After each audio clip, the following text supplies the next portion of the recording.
All right, so why do people relapse? I want to start by acknowledging the time of year and that it is my least favorite time of year.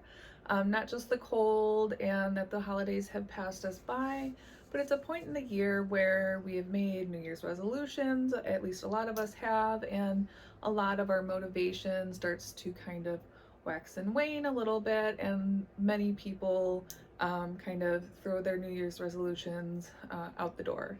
And what does that have to do with relapse? Not that relapse is 100% the same as a New Year's resolution, but there's a commitment to making a behavioral change or making a major change in your life. And we can sometimes lose our motivation, focus, commitment to it for many, many reasons. And this can also happen with recovery. Recovery is kind of the ultimate resolution a addicted individual can commit to change their life and change the way they function in the world. So why do people relapse? Well, why do we abandon our New Year's resolutions? It's somewhat the same, although not totally the same. A New Year's resolution is something that we can be excited about and passionate about and really driven to initially get it going.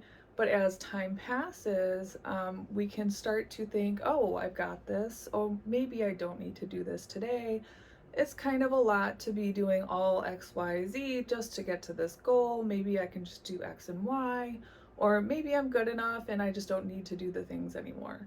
It's similar with relapse, where when we're in recovery, there's typically so many different facets of recovery that need to be maintained all at once.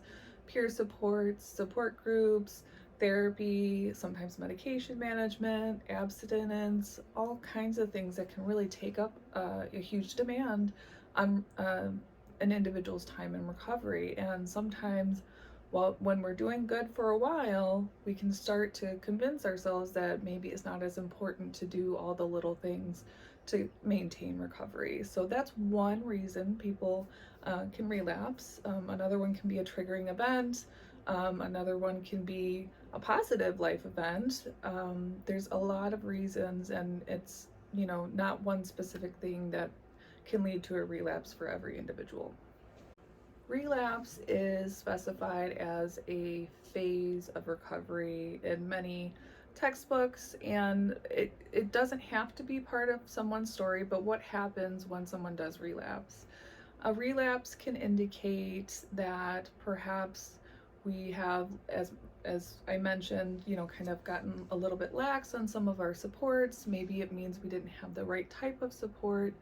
But what a relapse means to you as an individual or as a family member of somebody impacted by this is really kind of, it can be a positive learning experience, or it can be that kind of negative, traumatic, oh my gosh, what's going on moment. And I think it's really important to kind of touch base with, was I doing all the things that I was doing at the beginning of my recovery?